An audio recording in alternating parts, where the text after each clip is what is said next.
So Max blessed Holloway Yes, sir. and knew the BMF champion of the world. This fight delivered in every way that we thought it would. Oh, yeah. Now, you predicted that the fight was going to go all 5 rounds, and you were so close. You were Right. 1 second off. Right. I mean, to me, this embodies who Max Holloway is as a fighter, right? Justin Gaethje had no answer for anything Max was doing. Max controlled the distance of that fight. He controlled the pace. He landed the better shots. When things were tight in close range, he had some beautiful uppercuts, some beautiful hooks, even that spinning back kick that seemed like it almost couldn't miss, that looked like it really disrupted Justin's breathing in the first round. But still, even at that, Max Holloway says, you know what? He would have done the same thing for me. Last 10 seconds of the fight, I'm going to give Justin his chance to knock me out. Nobody's ever done it in my long MMA career, but you got 10 seconds to try to do it. And what happened? Max finishes Justin with 1 second left on the clock.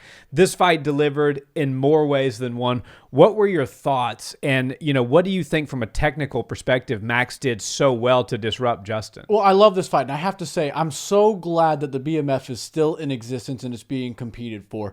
And as soon as they announced it for the very first time, I was like, oh, that's very cool. But they were like, it's only going to be a one-off. And then immediately I was like, but what about guys like Max Holloway? Right. I Yeah. literally, years ago, I was like, what about people like that? They deserve a shot at a BMF title because they absolutely are a BMF.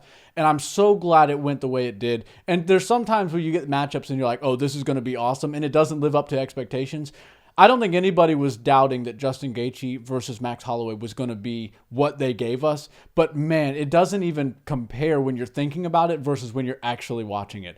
Max Holloway versus Justin Gaethje, in my opinion, was probably the greatest fight in modern history. And I have to say, because he got the bonus for both, not only was it the fight of the modern era, but I believe that was the performance of the modern era. Going into an octagon with Justin Gaethje, up a weight class, for 25 minutes for a BMF title and barely getting touched, coming out virtually unscathed, and then getting that finish, in my opinion, the greatest finish in UFC history, that calls for making it the performance of a lifetime. We're never going to see somebody top what Max Holloway did. We might see people get real close or maybe even playing field, but that's going to be far and few between, and Max Holloway deserves every penny of that $600K double bonus that he got. And before I get deep into the technical analysis of this, because there's a lot to break down of what Max Holloway was doing, you just got to love a guy like Justin Gaethje. Justin Gaethje went out there, and I really do love that he was willing to give Max Holloway, a guy at 145 who has no ranking at 55, the opportunity to fight for this belt.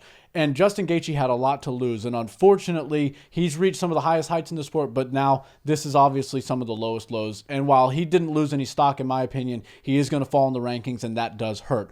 He definitely lost a title shot. Oh, yeah. So there was a lot on the line, and he gave up a lot just to make this fight happen. Absolutely, but it was well worth it in my opinion. And now to get into the technical analysis, Max Holloway looked incredible. And I said it before the fight when we were leading up. I was like, everybody just says he's like the best boxer in MMA, and I believe that to be true. I think he has some of the absolute best hands we've ever seen outside of actual Queensberry boxing.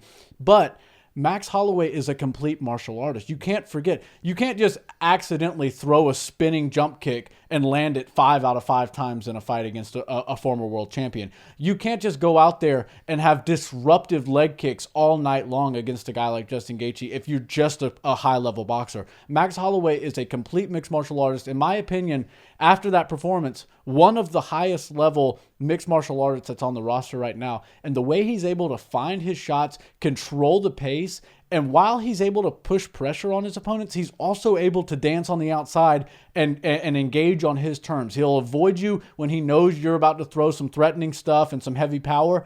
And then he's right back in your face when he knows that threat is gone while you're recharging your gas. And I thought it was just beautiful. Every time, I got to actually address one thing. That little oblique kick he was pushing. Now, there's sometimes where you see that oblique kick and it rubs people the wrong way. They're like, there was malice intent behind that oblique kick.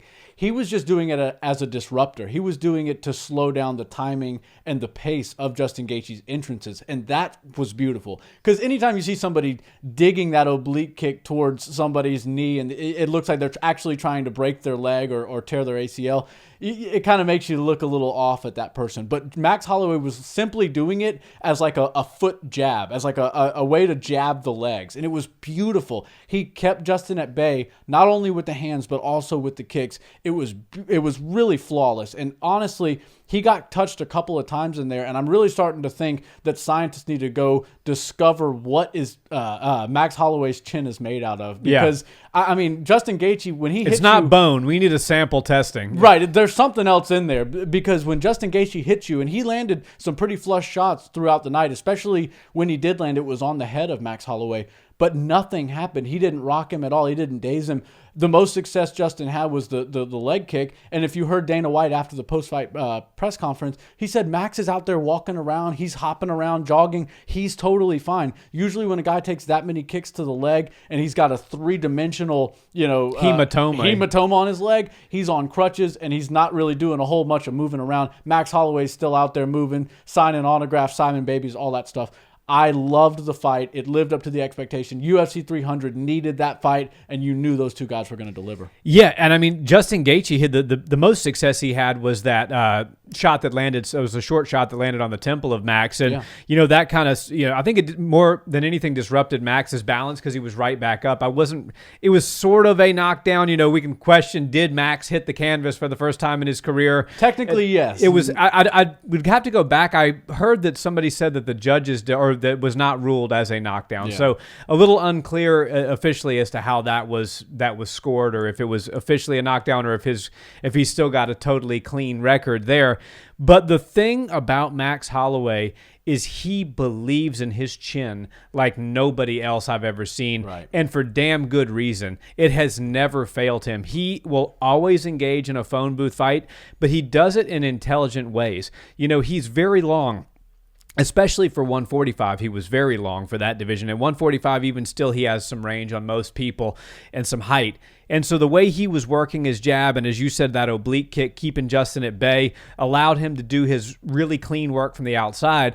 But then when it was time to enter, he enters on his terms. He'll bite down, and he landed some beautiful uppercuts, some beautiful hooks, and then that spinning kick that he threw from almost a clinch range, and somehow it landed on the face of Justin Gaethje, right. is was a thing of beauty. And so to me, there's nobody better that you would want to have in a phone booth type of fight than Max Holloway. Right. And so that brings me to my next question, because Max Holloway, the first name out of his mouth in the post-fight press conference was Ilia Topuria. Yeah. How does Ilia win most of his fights? Very close range, powerful boxing. Mm-hmm. So it's almost like the rock and the hard place. What's going to give? Something's got to give. And if the UFC makes that fight, I think we would be looking at one of the best striking matchups that we've ever seen at 145 history. I love that fight. And, Max Holloway called him out, and Ilia Topuria got the camera put right in his face. And if pictures can say 1,000 words, he said a whole lot. Nothing was very promising. I mean, Ilia Topuria looked like he was ready to vacate that belt sight unseen, just like, okay, if that's who I've got to fight next, I don't really know if I'm willing to partake in that situation. Obviously, Ilia will fight him if he has to, but you have to understand, people like Ilia Topuria, they think they're that next wave of guys. They're the next era. And Max Holloway and Justin Gaethje proved to us this is the BMF. This is what we go out there for. This is why people fell in love with this sport. This is why it's the number one sport in the world. If you're going to put on performances like this, you always have a place in the UFC. And that's why we've seen it with like Wonderboy Thompson. Stop giving him wrestlers. Let's see him put on the best performance he can put on. If Ilia Topuria goes out there and tries to just hold Max Holloway down, first off, I don't think he's going to have a ton of success just holding Max Holloway down and getting inside to do it. But if he does, he's going to lose a ton of fans because people want to see Max Holloway do exactly what he did at UFC 300, which was go out there, show us some of the highest level striking that you can see, tons of excitement on top of it. And it's not just like, okay, he's really technical and he's going to put on a masterclass for you. No, he's going to fight. He's in an absolute fight. He's in a fist fight, and he's going to throw all sorts of stuff. It's going to be technical. It's going to be all calculated, but he disguises that inside of a fist fight. And it makes you really appreciate guys that can do that. They can bite on the mouthpiece. They can sit in the pocket and exchange with others. And that's why Max Holloway is a living legend. That's why Justin Gaethje is a living legend. And if Ilia Topuria wants to be a living legend like that, he can't just go out there and get his hand raised against Max Holloway. He knows now if I'm fighting Max Holloway, likely they'll put the BMF title up when for that as well. It's a champ thing, right? It's like, okay, that's a massive fight if you have both belts on the line. Right, and it makes sense. Max Holloway is a BMF, and I would consider Ilia Topuria to be a pretty bad dude himself.